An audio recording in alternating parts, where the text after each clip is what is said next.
Welcome to the Jali podcast. I'm your host, Melyssa Barrett. This podcast is for those who are interested in the conversation around equity, diversity, and inclusion. Each week, I'll be interviewing a guest who has something special to share or is actively part of building solutions in the space. Let's get started. Yes, another episode of the Jali podcast. This week, we're going to talk about embracing diversity, championing equity, and fostering inclusion.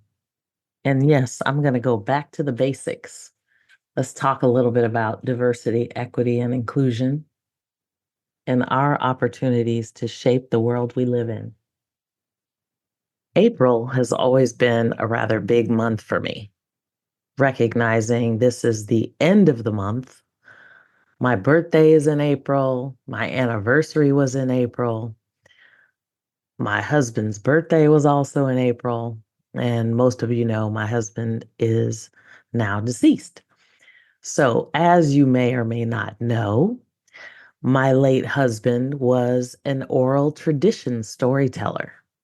He did that, yes, for a living. He was a professional storyteller and he had a passion for history. So sometimes you don't always appreciate your spouse. But what I learned early on was that he could actually relate to so many people because he had such a passion for history.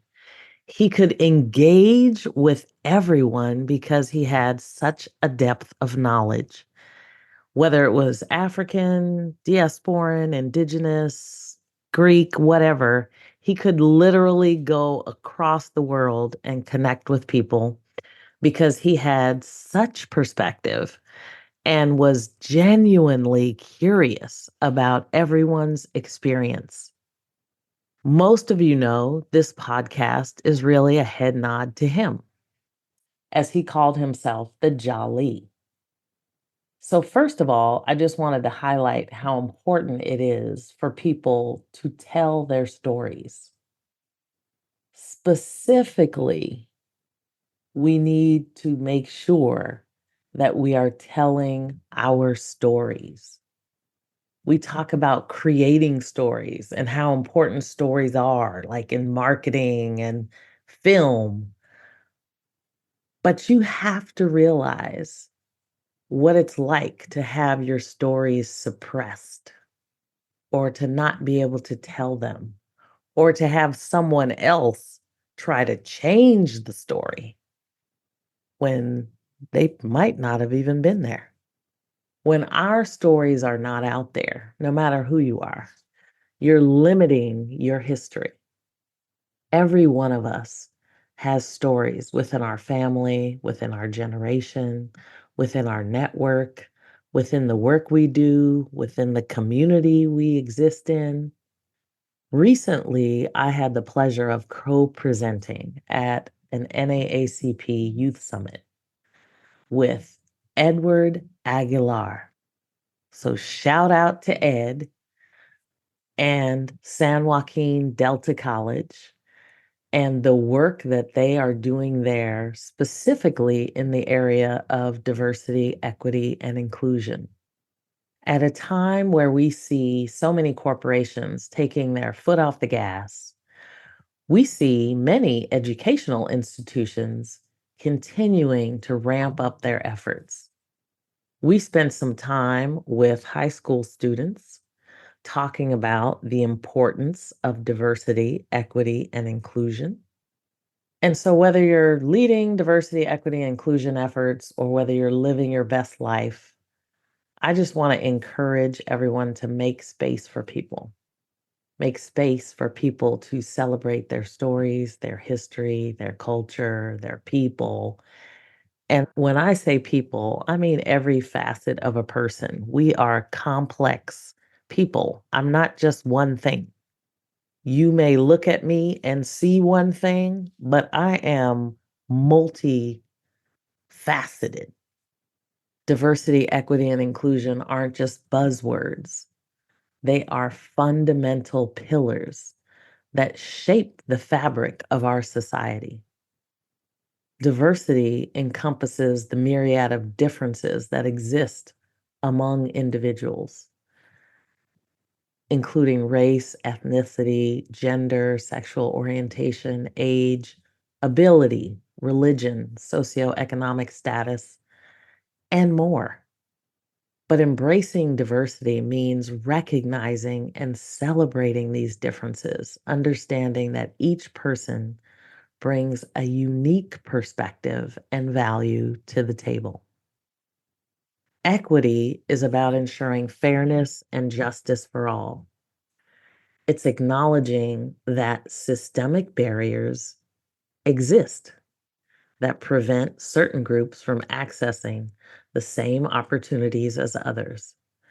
And achieving equity requires actively dismantling these barriers and creating pathways for everyone to thrive, regardless of their background or circumstances. Just think about all the systems that have been in place for years, some even hundreds of years.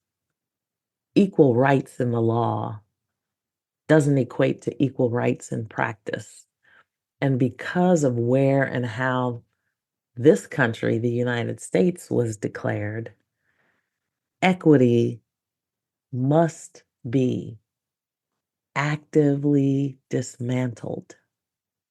It requires diligent thoughtfulness.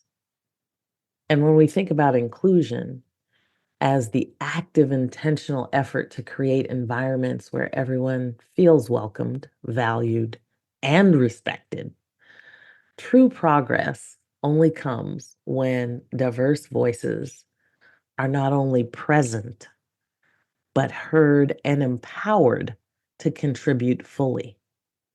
I'm going to say that again.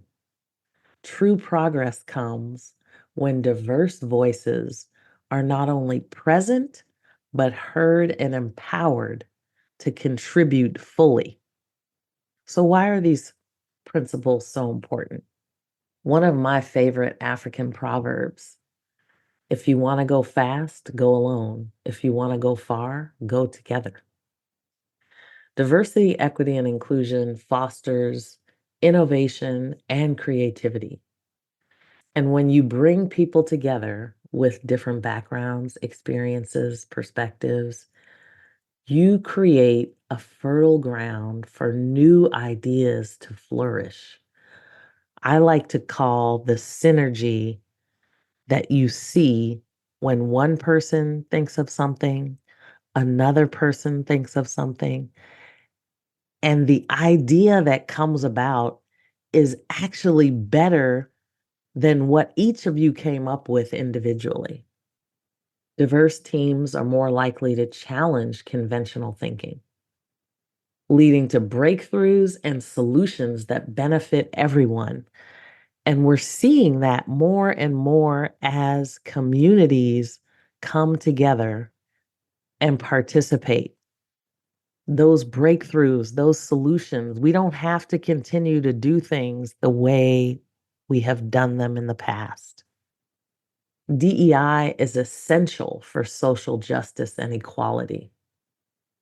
It's imperative that we actively work to level the playing field and ensure that everyone has an equal opportunity to succeed.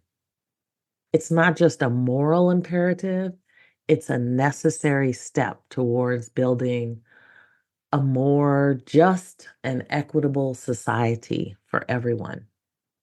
Communities should be ensuring that they're creating inclusive economies, that everyone in their territory has access. So, how can we incorporate DEI in all aspects of our lives? And one of the reasons I love doing this podcast is because it starts with education and awareness. We have to educate ourselves about the experiences and the perspectives of others. We have to confront our own biases and prejudices and seek out diverse voices and viewpoints. We must also advocate for policies and practices that promote equity and inclusion, not only in our workplaces, but in our schools, our communities, and beyond. We have to also be allies and advocates for marginalized communities. And often we see the victims of those marginalized communities fighting the most. But we need allies. We have to use our privilege and platforms to amplify marginalized community voices and fight for justice and equality. We have to strive to create spaces where everyone feels welcome, valued, respected, regardless of their background or identity. Diversity, equity, and inclusion aren't just kind of lofty goals. They are principles that shape the world we live in. By embracing diversity, striving for equity, and fostering inclusion, we can create a more just, equitable, and vibrant society for generations. Thank you for tuning in to the Jali podcast. Join me next time. And please like, subscribe, and leave a comment because I would love to hear from you. And until next time, remember to embrace diversity, champion equity, and foster inclusion in all that you do. Till next time. Thanks for joining me on the Jali podcast. Please subscribe so you won't miss an episode. See you next week.